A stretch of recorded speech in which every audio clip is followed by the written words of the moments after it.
We got to get some music in here. And let's start with a warning like we have never heard before. The CDC telling pregnant women don't travel to the Miami area, specifically the Wynwood neighborhood. And I say never heard a warning like that before. We're talking about the continental U.S., a travel warning here. We know there have been 14 confirmed cases of Zika in that area. People who live there are urged to get tested, take every precaution. And the CDC director, Dr. Tom Frieden, he reiterated that warning this morning, saying on CNN's New Day that the CDC believes this is just the beginning. So let's listen to Dr. Frieden. The concern we have is that it could continue to spread in this area for weeks or months if we don't get the mosquitoes under control. Anywhere in the U.S. where this mosquito is present, there is a risk. That's why we need to track. That's why we've developed and distributed test kits for public health labs to use throughout the U.S. But that's also why it's important that we invest in better tools to diagnose Zika and better ways to stop these mosquitoes, because they're tough mosquitoes to stop.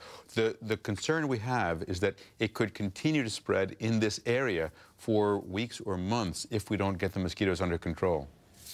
So many are wondering if Florida is going to become like Rio, the United States, next ground zero of an outbreak. Those are some of the questions. Let's bring in an expert to talk about it. It's Dr. Joe Alton, New York Times best-selling author, wrote the Zika virus handbook. So, doctor, thanks for being with us. Is Miami the next Rio, the ground zero for Zika in the U.S.? Well, right now it is, but you know what? I think that Rio has some disadvantages that Miami doesn't have.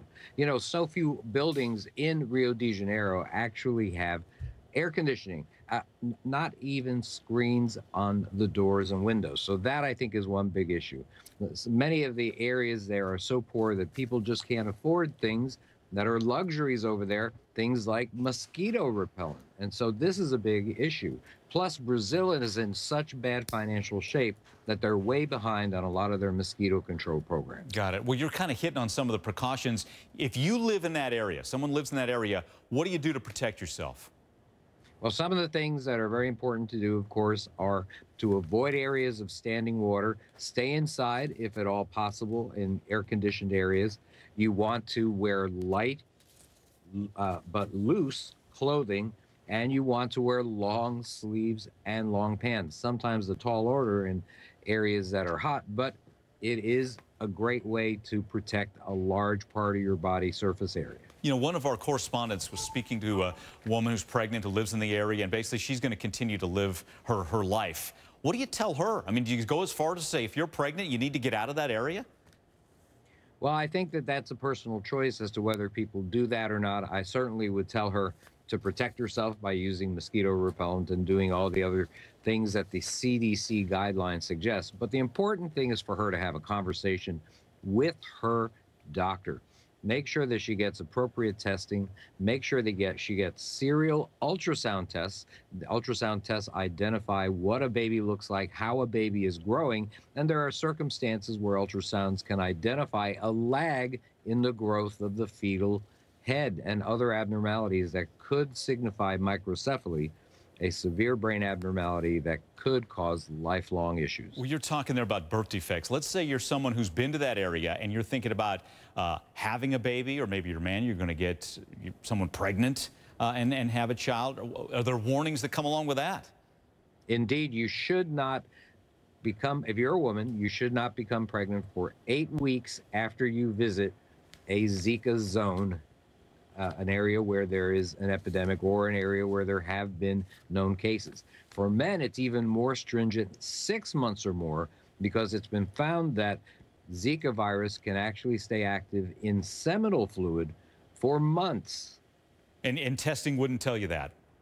And testing will tell you that, but the truth of the matter is that sometimes these tests may come up with false negatives. And if they do, then you just want to be on the safe side. Yeah, got it. So you should have protected intercourse or abstain from sex. Let's clear up some misconceptions. Transmission. It's person who has Zika bitten by mosquito. That's what starts it, right? Absolutely. And then a mosquito, and then that person who has the Zika virus could be bitten by another mosquito. That mosquito gets the Zika and transmits it to another person.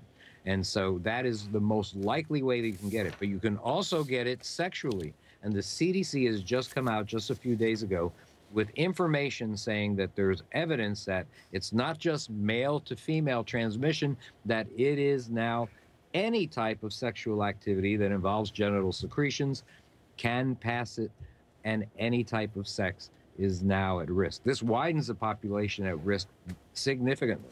Absolutely. And let's talk about, another basic question. Is there a certain type of mosquito that carries Zika? And if so, can't you just wipe that mosquito out?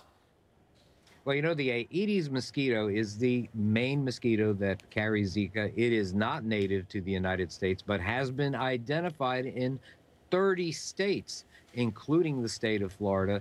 And Aedes is actually the ancient Greek word for unpleasant. And boy, it is a major issue. It is seen in every continent except Antarctica. It is relatively hard to kill.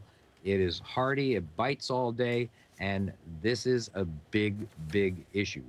We can eliminate it, but we can't eliminate it without putting some funds into it and being aggressive about mosquito control. How concerned are you that this could spread, not from Florida to Georgia, from the southeast and beyond?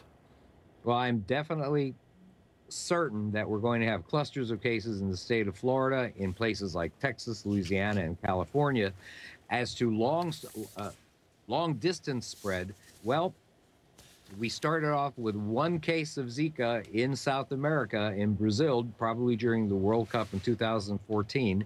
And now here we are, late 2016, and it is throughout South America and the Caribbean. So it is an issue, but if we put together our resources and fight this and work to control mosquito populations, then we are going to have a shot at really eliminating or controlling the spread of this disease. Got it. Hey, Doctor, thanks again. Dr. Joe Alton, a New York Times best-selling author, wrote the Zika virus handbook. Good to have you aboard and just give you some clarity as to what's going on here and how bad it could get. Thanks, Doctor.